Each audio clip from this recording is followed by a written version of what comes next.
नमस्कार, आप सभी का हार्दिक स्वागत है एनवीर एजुकेशन के इस यूट्यूब चैनल पर। और मैं संपत लीड आप सभी को राजस्थान कंप्यूटर अनुदेशक भर्ती की तैयारी करवा रहा हूं, जिसके अंदर मैं आपको जो है फर्स्ट पेपर की तैयारी के लिए जनरल साइंस के इंपॉर्टेंट क्वेश्चंस की सीरीज को जो है आज से स्टार्ट कर रहा हूं। आज हम दैनिक विज्ञान से संबंधित इंपॉर्टेंट क्वेश्चंस को देखेंगे और 20 दिनों के लिए स्पेशल जो आपकी टेस्ट सीरीज चलाई जा रही है, तो इसको आप जरूर ज्वाइन कीजिएगा डेली रात 8 बजे।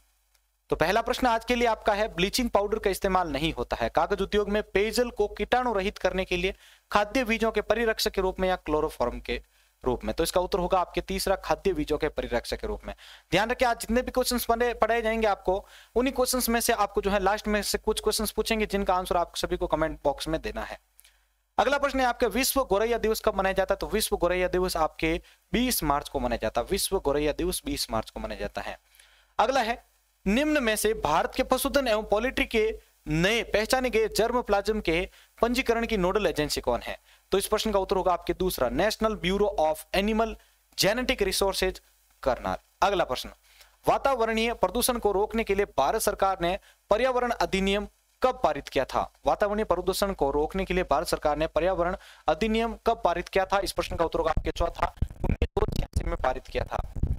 अगला प्रश्न है, विषाक्त पदार्थों की सांद्रता में प्रत्येक ट्रैफिक लेवल पर वृद्धि क्या कहलाती है? विषाक्त पदार्थों की सांद्रता में प्रत्येक ट्रैफिक लेवल पर वृद्धि जो होती है वो क्या कहलाती है? तो इस प्रश्न का उत्तर होगा आपके तीसरा, जैव आवर्धन कहलाती है। क्या कहलाती है?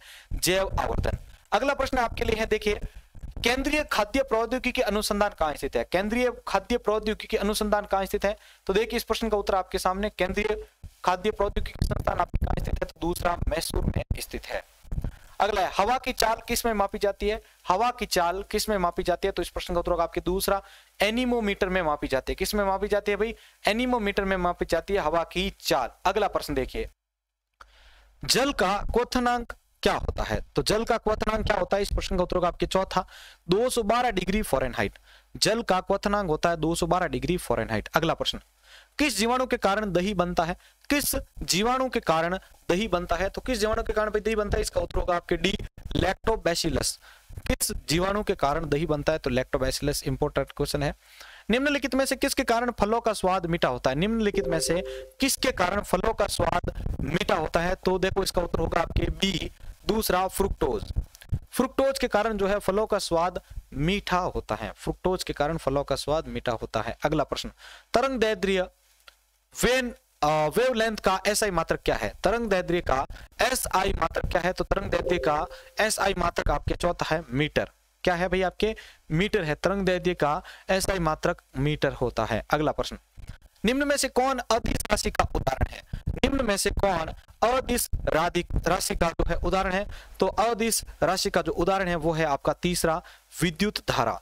अदिश राशि का उदाहरण है आपका विद्युत धारा। अगला प्रश्न देखिए, ओडोमीटर का संबंध किससे है? ओडोमीटर का संबंध किससे है? तो ओडोमीटर का संबंध आपके चौथा, दूरी से। ओडोमीटर का संबंध किससे है भाई? दूरी से। अगला, रसायन शास्त्री लुई पाश्चर किस मूल के थे? रसायन शास्त्री लुई पाश्चर किस मूल के थे? इसका उत्तर होगा आपके दूसरा, मैसूर में थे। अगला प्रश्न, अर्ग जूल कैलोरी निम्नलिखित में से किसकी इकाइयां हैं? अर्ग जूल कैलोरी निम्नलिखित में से किसकी इकाइयां हैं? इसका उत्तर होगा आपके दूसरा, ऊर्जा की इकाइयां हैं। अगला प्रश्न, एफएम प्रसारण के लिए आवृत्ति बैंड क्या होता है?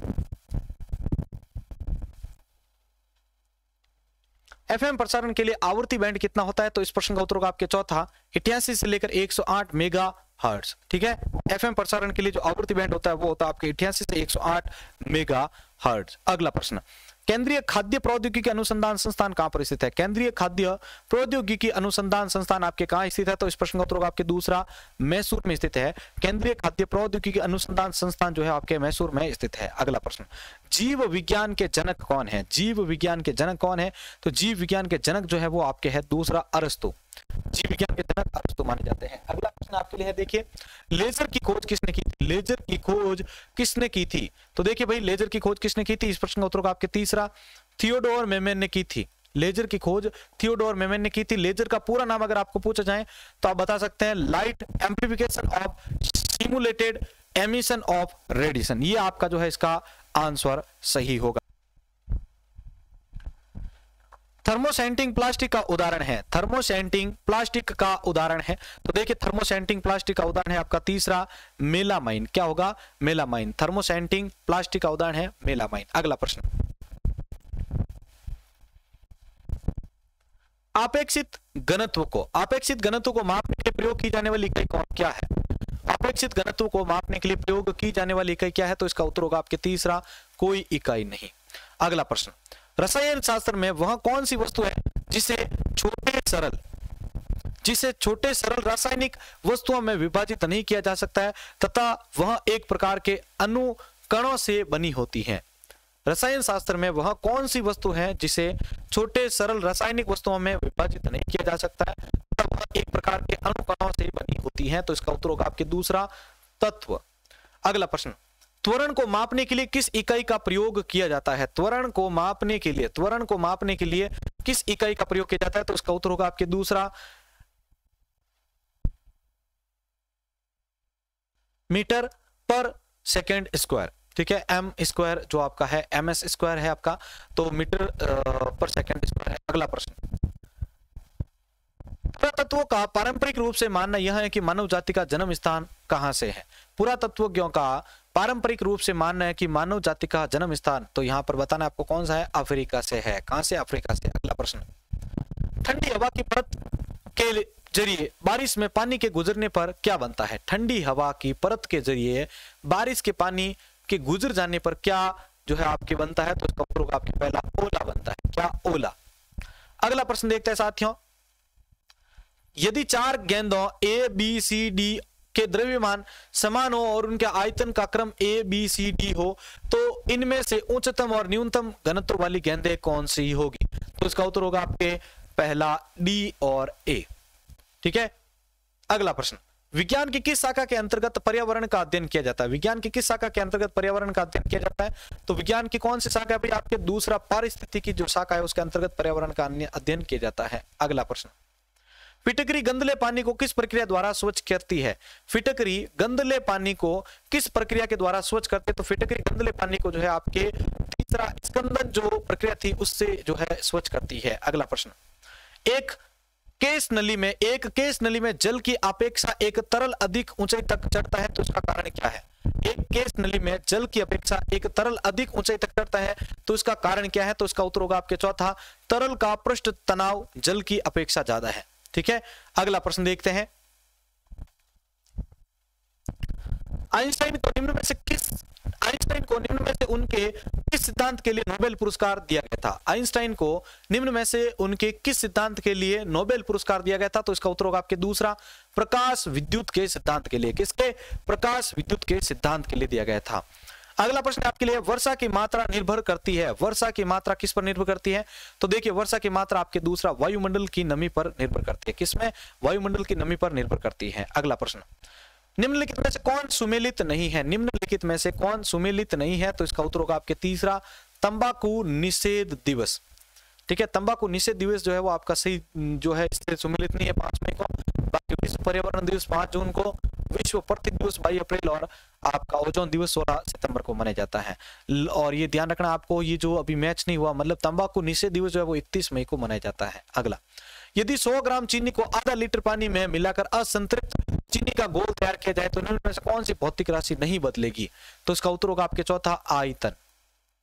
अगला प्रश्न देखते हैं साथियों, भारहीनता की अवस्था में एक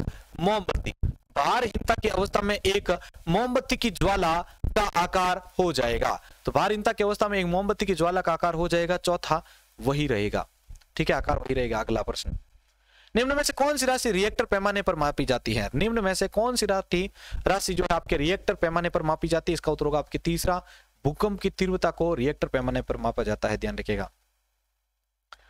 अगला प्रश्न है कि भौतिकी की किस शाखा में अति सूक्ष्म कणों की चाल का अध्ययन किया जाता है? भौतिकी की किस शाखा में अति सूक्ष्म कणों की चाल का अध्ययन किया जाता है? इसका उत्तर होगा आपके तीसरा, क्वांटम मैकेनिक्स। कौन सा? Quantum mechanics. अगला प्रश्न देखिए, पेडोलॉजी निम्न वैज्ञानिक अध्ययन से संबंधित है। पेडोलॉजी निम्न वैज्ञानिक अध्ययन से संबंधित है, तो इसका उत्तर होगा आपके दूसरा, मिट्टी।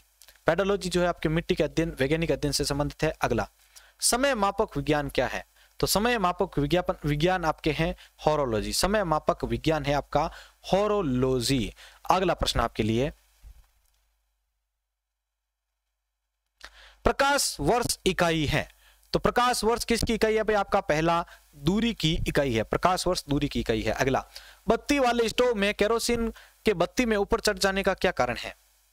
बत्ती वाले स्टोव में केरोसिन के बत्ती में ऊपर चढ़ने का क्या कारण है? तो इसका उत्तर होगा आपके तीसरा, केशिकत्व। क्या होगा? केशिकत्व।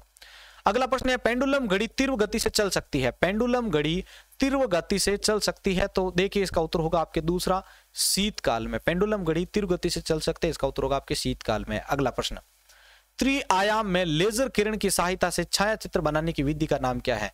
त्रिआयाम में लेजर किरण की सहायता से छायाचित्र बनाने की विधि का क्या नाम है? तो इसका उत्तर होगा आपके पहला, होलोग्राफी। क्या है? होलोग्राफी। अगला प्रश्न देखते हैं,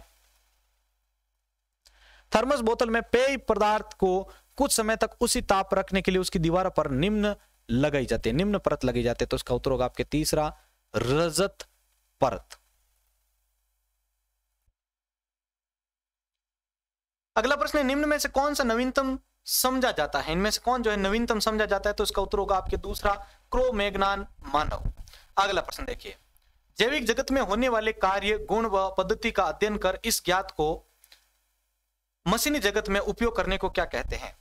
जैविक जगत में होने वाले कार्य, गुण एवं पद्धति का अध्ययन कर इस ज्ञात को जो है मशीनी जगत में उपयोग करने को क्या कहा जाता है? तो इसका उत्तर होगा आपके पहला, बायोनिक्स। क्या कहलाता है? बायोनिक्स।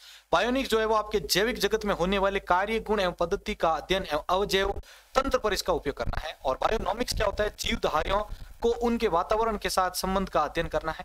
बायोनॉमी क्या होता है? जीवन के नियमों का अध्ययन करना। और बायोमीट्री का होता है गणित एवं सांख्यिकी तकनीकों द्वारा जीव विज्ञान का अध्ययन करना। अगला प्रश्न है, किसी भी संस्कृति के वैज्ञानिक विवरण के अध्ययन को क्या कहा जाता है? किसी भी संस्कृति के वैज्ञानिक विवरण के अध्ययन को क्या कहा जाता है? तो इसका उत्तर होगा आपके पहला, इथनोलॉजी। क्या कहलाता है भाई? आपके इथनोलॉजी कहलाता है। अगला प्रश्न देखिए साथियों, एक इलेक्ट्रॉनिक पुंज को फास्फोरस कोटेड पर्दे पर फोकस कर प्रतिबिंबों को पर्दे पर जनित करना क्या कहलाता है? एक इलेक्ट्रॉनिक पुंज को फास्फोरस कोटेड पर्दे पर फोकस कर प्रतिबिंबों को पर्दे पर जनित करना क्या कहलाता है? इसका उत्तर होगा आपके तीसरा, रोस्टर स्कैन कहलाता है। अगर सूर्य और पृथ्वी के बीच की दूरी 1/4 कम हो जाए तो सबसे अधिक संभावना किस बात की होगी? अगर सूर्य और पृथ्वी के बीच की दूरी 1/4 कम हो जाए तो सबसे अधिक संभावना किस बात की होगी? तो इसका उत्तर होगा आपके दूसरा, पृथ्वी जलकर भस्म हो जाएगी। अगला प्रश्न है, मौसम परिवर्तन पृथ्वी की गति की किस विशिष्टता से होता है? मौसम परिवर्तन पृथ्वी की गति की किस विशिष्टता से होता है? तो इसका उत्तर होगा आपके पहला, सूर्य के चारों ओर परिक्रमा। अगला प्रश्न, चंद्र ग्रहण तब होता है जबकि? तो इसका उत्तर होगा आपके तीसरा, सूर्य एवं चंद्रमा के बीच पृथ्वी हो। ठीक है, चंद्र ग्रहण तब होता है जब सूर्य एवं चंद्रमा के बीच में पृथ्वी हो तब। अगला, निम्नलिखित में से किस उपकरण में जो है पारे का उपयोग नहीं होता है? निम्नलिखित में से किस उपकरण में पारे का उपयोग नहीं होता है? इसका उत्तर होगा आपके तीसरा, सोनोग्राफी में नहीं होता है। अगला प्रश्न देखें, हाइड्रोपोनिक्स में अध्ययन किया जाता है, तो हाइड्रोपोनिक्स में किसका अध्ययन किया जाता है? तो हाइड्रोपोनिक्स में आपके मिट्टी के बिना पादप संवर्धन का अध्ययन किया जाता है। मिट्टी के बिना पादप के संवर्धन का अध्ययन हाइड्रोपोनिक्स में किया जाता है। अगला प्रश्न, एयर कंडीशनर का कार्य होता है। एयर कंडीशनर का कार्य क्या होता है? सापेक्षिक आर्द्रता नियंत्रण, ताप नियंत्रण, सांद्रता नियंत्रण। तो यहां पर इसका उत्तर होगा आपके दूसरा, यानी 1 और 2 दोनों। यानी एक कंडीशनर का कार्य होता है सापेक्षिक आर्द्रता नियंत्रण और ताप नियंत्रण। अगला प्रश्न देखते हैं, गुरुत्वाकर्षण का सिद्धांत किसने प्रतिपादित किया था? गुरुत्वाकर्षण का सिद्धांत किसने प्रतिपादित किया था? इसका उत्तर होगा आपके न्यूटन के। ठीक है, न्यूटन के ने जो है आपके गुरुत्वाकर्षण के सिद्धांत का प्रतिपादन किया था। आइंस्टाइन ने जो है सापेक्षता सिद्धांत, आर्यभट्ट ने दैनिक खगोलीय घटना के आधार पर अध्ययन, और रामानुजन ने आधुनिक काल के गणितज्ञ विश्लेषण एवं संख्या सिद्धांत का अध्ययन किया था। अगला प्रश्न, कौन सा उपकरण हवा का दबाव नापने में काम आता है? कौन सा उपकरण हवा का दबाव मापने में जो है काम में आता है? तो उसका उत्तर होगा आपके तीसरा, बैरोमीटर काम में आता है। ठीक है, पाइरोमीटर क्या काम आता है भाई? उच्च ताप मापने वाले उपकरण में। थर्मामीटर मानव शरीर का ताप मापने के लिए, बैरोमीटर वायुमंडलीय दाब मापने के लिए, और गैल्वेनोमीटर जो है वो आपके विद्युत धारा की प्रबलता मापने के लिए प्रयोग में होता है। अगला प्रश्न देखिए, समुद्र में ज्वार भाटा आने का क्या कारण है? समुद्र में ज्वार भाटा आने का क्या कारण है? तो देखिए इस प्रश्न का उत्तर, समुद्र में ज्वार भाटा आने का कारण जो है वो है आपका पहला, चंद्रमा की गुरुत्वाकर्षण शक्ति। चंद्रमा की गुरुत्वाकर्षण शक्ति। अगला प्रश्न, पानी में बर्फ का कितना भाग पानी की सतह से बाहर यानी ऊपर रहता है? पानी में बर्फ का कितना भाग पानी की सतह से बाहर रहता है? इसका उत्तर होगा आपके पहला 1/8 भाग। अगला, रिएक्टर स्केल पर निम्नलिखित में से क्या मापते हैं? तो रिएक्टर स्केल पर निम्नलिखित में से क्या मापते हैं भाई? ये प्रश्न पहले भी हमने डिस्कस किया था। भूकंप की तीव्रता को मापते हैं रिएक्टर स्केल पर। अगला है आपका ईसीजी शरीर के किस अंग के रोग को जांचने के लिए प्रयोग की जाती है? ईसीजी शरीर के किस अंग के रोग को जांचने के लिए प्रयोग की जाती है? इसका उत्तर होगा आपके चौथा हृदय को। अगला है हृदय और फेफड़ों की आवाज सुनने के लिए डॉक्टर किस यंत्र का प्रयोग करते हैं? हृदय और फेफड़ों की आवाज सुनने के लिए डॉक्टर किस यंत्र का प्रयोग करते हैं? तो इसका उत्तर होगा आपके दूसरा स्टेथोस्कोप। स्ट्रोबोस्कोप जो है वो आवर्तिक गति से घूमने वाली वस्तुओं की चाल ज्ञात करने के लिए यूज में लेते हैं। स्टीरियोस्कोप जो है वो आपके द्विबम चित्र लेने के लिए काम में आने वाला यंत्र है। स्टेथोस्कोप आपको पता चल चुका है हृदय और फेफड़ों की आवाज सुनने के लिए, तथा स्पेक्ट्रोस्कोप जो है वो आपके स्पेक्ट्रम का विश्लेषण करने के लिए प्रयोग होता है। अब अगला प्रश्न आपके लिए जो है यहाँ पर दे रखा है, ठीक है। तो यहाँ पर अब इसका देखिए आप क्वेश्चन संख्या 60 का, ठीक है। तो पहले यहाँ पर आपको दिखा देता हूं जिससे फिर आप इसका मिलान कर सकें। यहाँ पर दे रखा उपकरण हाइग्रोमीटर, हाइड्रोमीटर, लैक्टोमीटर, रेडियोमीटर, और मापित राशि में अपेक्षित घनत्व, विकिरण, अपेक्षित आर्द्रता और दूध का घनत्व। तो अब यहाँ पर इन्होंने दे रखा है दूसरा, ठीक है, दूसरा ऑप्शन दे रखा है यहाँ पर। तो यहां पर इसमें कह रखा है दूसरे के हिसाब से कि ए का होगा आपके तीसरा, ठीक है, यानी 3, 1, 4 और 2, ठीक है, 3, 1, 4 और 2 को मैच कर लेते हैं हम, ठीक है। तो ये हो गया आपके, देखिए यहां पर मैं इसका थोड़ा सा कलर चेंज कर लेता हूं। देखिए ये हो गया आपके 3, ठीक है, ये हो गया 1, ये हो गया आपके 4 और ये हो गया आपके 2। तो हाइग्रोमीटर जो है वो आपके अपेक्षित आर्द्रता है, ठीक है, मापित राशि आपकी इसकी। हाइड्रोमीटर की आपके है अपेक्षित घनत्व। लैक्टोमीटर का जो है आपके है यहाँ पर दूध का घनत्व। लैक्टोमीटर का जो मापित राशि है वो है आपके दूध घनत्व। और उसके बाद जो विकिरण है उसकी जो उपकरण है वो मापित राशि की वो है आपके रेडियोमीटर। अगला प्रश्न डिस्कस करते हैं अब हम। अगला प्रश्न है सूर्य ग्रहण होता है। सूर्य ग्रहण जो है कब होता है? इसका उत्तर होगा चंद्रमा के पृथ्वी व सूर्य के बीच में आने से। चंद्रमा के पृथ्वी व सूर्य के बीच में आने से, पृथ्वी और सूर्य के बीच में आने से जो है आपके सूर्य ग्रहण होता है। अगला, निम्न में से कौन भूकंप मापी यंत्र है? निम्न में से कौन भूकंप मापी यंत्र है? इसका उत्तर होगा आपके तीसरा सिस्मोग्राफ, ठीक है। हाइड्रोमीटर जो है वो द्रव का अपेक्षित घनत्व मापता है और सिस्मोग्राफ जो है भूकंप मापी यंत्र है। नाभिकीय रिएक्टर में भारी जल यानी D2O का प्रयोग किस रूप में किया जाता है? नाभिकीय रिएक्टर में भारी जल, नाभिकीय रिएक्टर में भारी जल का प्रयोग किस रूप में किया जाता है? इसका उत्तर होगा पहला मंदक। अगला प्रश्न है पहाड़ों में सांस लेने में कठिनाई होने का क्या कारण है? पहाड़ों में सांस लेने में कठिनाई होने का कारण क्या है? तो इसका उत्तर होगा आपके पहला हवा का कम दाब। क्या होगा? हवा का कम दाब जो है वो आपके पहाड़ों में सांस लेने में होने वाली कठिनाई का एक प्रमुख कारण है। अगला प्रश्न देखते हैं साथियों। अगला प्रश्न है आपके निरापद दिया सलाई का मतलब है। निरापद दिया सलाई का क्या मतलब है? तो निरापद दिया सलाई का जो मतलब है वो है आपका चौथा, दिया सलाई पर लगे मसाले पर रगड़ने से जले। अगला प्रश्न, चंद्रमा पर उतरने वाला पहला मानव कौन था? चंद्रमा पर उतरने वाला पहला या प्रथम मानव कौन था? इसका उत्तर होगा आपके दूसरा नील आर्मस्ट्रॉन्ग। अगला देखिए, बाइसिकल टायर का आविष्कार किसने किया था? बाइसाइकिल टायर का आविष्कार किसने किया था? इसका उत्तर होगा पहला जेपी डनपल ने किया था बाइसिकल टायर का आविष्कार। अगला, टेलीफोन का आविष्कार किसने किया था? तो टेलीफोन का आविष्कार जो है वो आपके तीसरा अलेक्जेंडर ग्राहम बेल ने किया था, ठीक है। अगला देखिए, और इन्होंने जो है fibre system, photophone, bell, decibel unit, metal detector आदि का भी आविष्कार किया था। 7 मार्च 1876 को इन्होंने फोन का आविष्कार किया था, ध्यान रखिएगा। अगला, वायरोलॉजी, ठीक है, 7 मार्च 1876, ये डेट याद रखिएगा भाई, 7 मार्च 1876 को। वायरोलॉजी विज्ञान की शाखा के अंतर्गत किसका अध्ययन किया जाता है? वायरोलॉजी विज्ञान की शाखा के अंतर्गत किसका अध्ययन किया जाता है? इसका उत्तर होगा आपके पहला वायरस का। वायरोलॉजी विज्ञान की शाखा के अंतर्गत वायरस का अध्ययन किया जाता है। अगला प्रश्न देखते हैं साथियों अब हम। शरीर के आंतरिक अंगों का परीक्षण किस उपकरण द्वारा किया जाता है? शरीर के आंतरिक अंगों का परीक्षण किस उपकरण के द्वारा किया जाता है? तो शरीर के आंतरिक अंगों का परीक्षण जो है वो आपके दूसरा एंडोस्कोप के द्वारा किया जाता है। अगला प्रश्न, विज्ञान जिसमें पशु मानव शारीरिक संरचना को विच्छेदन द्वारा सीखा जाता है, वह विज्ञान जिसमें पशु या मानव की शारीरिक जो संरचना है उसको विच्छेदन द्वारा सीखा जाता है, इसका उत्तर होगा आपके तीसरा एनाटॉमी। हिम्टोलॉजी जो है वो आपके रक्त विज्ञान से संबंधित है। हेप्टोलॉजी जो है वो आपके लीवर संबंधी विज्ञान से संबंधित है। एनाटॉमी आपके शारीरिक संरचना से संबंधित विज्ञान है और ऑस्टियोलॉजी जो है वो आपके अस्थि विज्ञान से संबंधित है। अगला है, बॉल पॉइंट पेन का आविष्कार किसने किया था? बॉल पॉइंट पेन का आविष्कार किसने किया था? तो बॉल पॉइंट पेन का आविष्कार आपके दूसरा के मैकमिलियन ने किया था। किसने? के मैकमिलियन ने किया था बॉल पॉइंट का आविष्कार।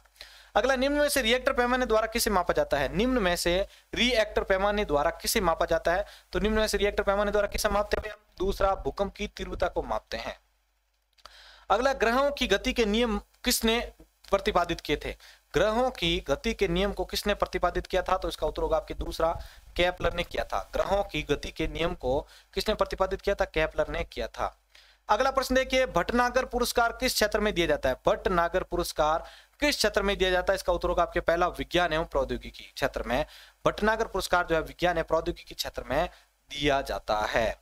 अगला प्रश्न डिस्कस करते हैं अब हम, मात्रकों की अंतरराष्ट्रीय पद्धति कब से लागू की गई थी? मात्रकों की अंतरराष्ट्रीय पद्धति यानी एसआई कब से लागू की गई थी? तो इसका उत्तर होगा पहला 1971 में की गई थी। अगला है, अगर एक कमरे में एक चालू रेफ्रिजरेटर के दरवाजे खुले छोड़ दी जाए तो क्या होगा? अगर एक कमरे में एक चालू रेफ्रिजरेटर के दरवाजे जो है खुले छोड़ दिए जाए तो क्या होगा? कमरा धीरे धीरे गर्म हो जाएगा। अगला है, किसी उत्पाद के इको मार्क का प्रमाणन का मतलब है कि यह उत्पाद, किसी उत्पाद के इको मार्क का प्रमाणन का मतलब है कि यह उत्पाद, अब देखिए यहां पर इसका उत्तर होगा तीसरा पर्यावरण के अनुकूल है। अगला है, एथनोबॉटनी वनस्पति विज्ञान की वह शाखा है जिसके अंतर्गत अध्ययन किया जाता है। एथनोबॉटनी वनस्पति विज्ञान की वह शाखा है जिसके अंतर्गत किसका अध्ययन किया जाता है? तो इस प्रश्न का उत्तर होगा आपके दूसरा पौधों का मानव के हित से संबंधित जो है अध्ययन किया जाता है। अगला प्रश्न आपके लिए है साथियों, दाब की इकाई क्या है? दाब की इकाई क्या है? पहला न्यूटन प्रति वर्ग मीटर। दाब की इकाई जो है वो है आपके न्यूटन प्रति वर्ग मीटर। अगला है, हिपोक्रेट्स विज्ञान की किस शाखा से संबंधित है? हिपोक्रेट्स विज्ञान की किस शाखा से संबंधित है? तो हिपोक्रेट्स विज्ञान की किस शाखा से संबंधित है? दूसरा चिकित्सा से संबंधित है। अगला, जल वाष्प ताप पर थर्मामीटर को मानकित करने वाला उपकरण कौन सा है? जल वाष्प ताप पर थर्मामीटर को मानकित करने वाला उपकरण कौन सा है? तो इसका उत्तर होगा आपके चौथा पाइरोमीटर। जल वाष्प ताप पर थर्मामीटर को मानकित करने वाला उपकरण जो है वो है आपका पाइरोमीटर। अगला, यदि एक आलू का टुकड़ा कुछ घंटों तक लवणीय जल में रख दिया जाए तो वह मुलायम व स्पंजी हो जाता है, क्योंकि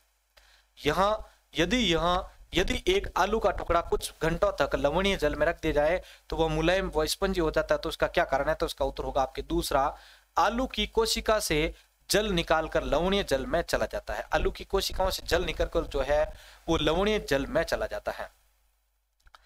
जूट पादप से प्राप्त होता है। जूट पादप से क्या प्राप्त होता है? तो उसका उत्तर होगा आपके चौथा कारकोरस। क्या होता है भाई? आपके कारकोरस प्राप्त होता है। जूट पादप से कारकोरस प्राप्त होता है। वैज्ञानिक प्रयोग करते समय, अब आपको यहां पर इसके अंदर पॉइंट चुनना है। वैज्ञानिक प्रयोग करते समय तो देखिए यहां पर आपका क्या दे रखा है इसमें ऑप्शन,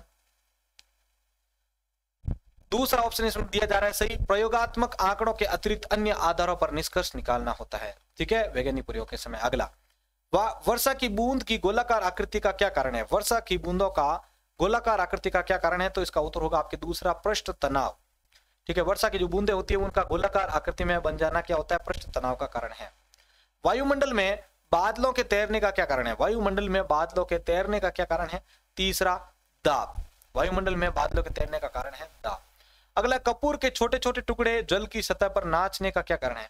कपूर के छोटे छोटे टुकड़े जल की सतह पर नाचने का क्या कारण है? इसका उत्तर होगा दूसरा पृष्ठ तनाव।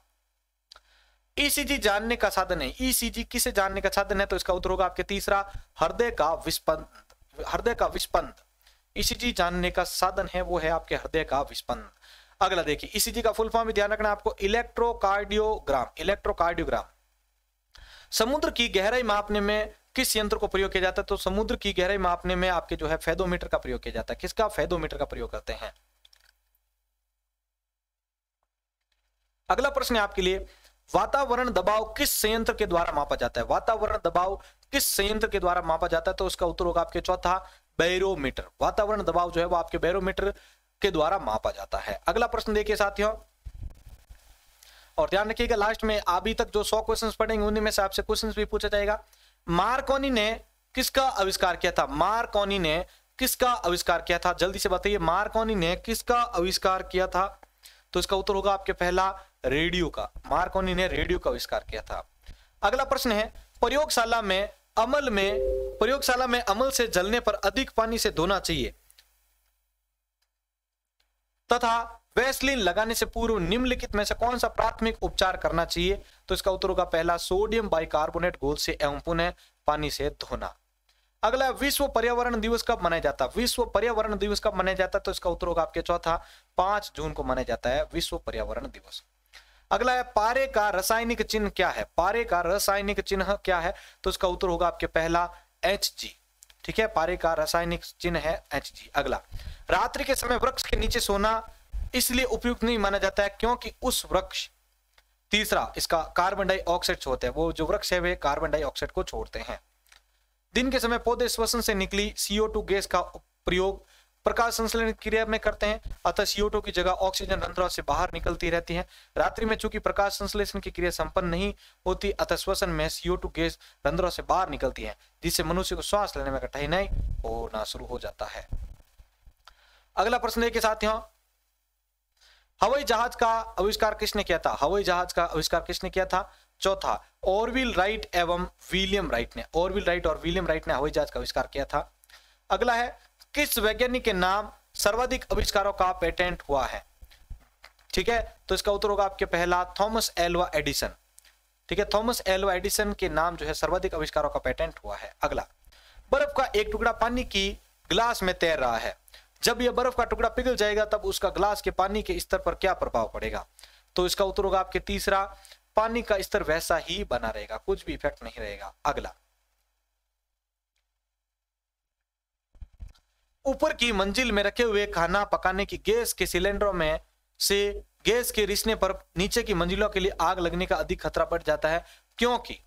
तो इसका उत्तर होगा आपके LPG जो होती है वो हवा से अधिक भारी होती है, हवा से अधिक ये भारी मानी जाती है। ठीक है, तो साथियों ये थे हमारे आज के जनरल साइंस के वेरी इंपॉर्टेंट 100 क्वेश्चंस। इसी प्रकार हम कंप्लीटली 20 दिन आने वाले आगामी 20 दिन तक कंटिन्यूस इसी प्रकार के इंपॉर्टेंट क्वेश्चंस को पढ़ेंगे। अगर आपको वीडियो अच्छा लगा, हेल्पफुल लगा, तो प्लीज जल्दी से इसको लाइक कर दीजिए। चैनल पर पहली बार जुड़े तो चैनल को सब्सक्राइब कर दीजिएगा। अभी कुछ देर बाद आपके लिए जो है टेलीग्राम पर कुछ इनमें सेलेक्टेड क्वेश्चंस को भेजा जाएगा, जिनका आंसर आप सभी को कमेंट बॉक्स में देना है। अगर ये PDF आपको अच्छी क्लास जो है अच्छी और हेल्पफुल लगे तो प्लीज अपने दोस्तों के साथ जरूर शेयर कीजिएगा।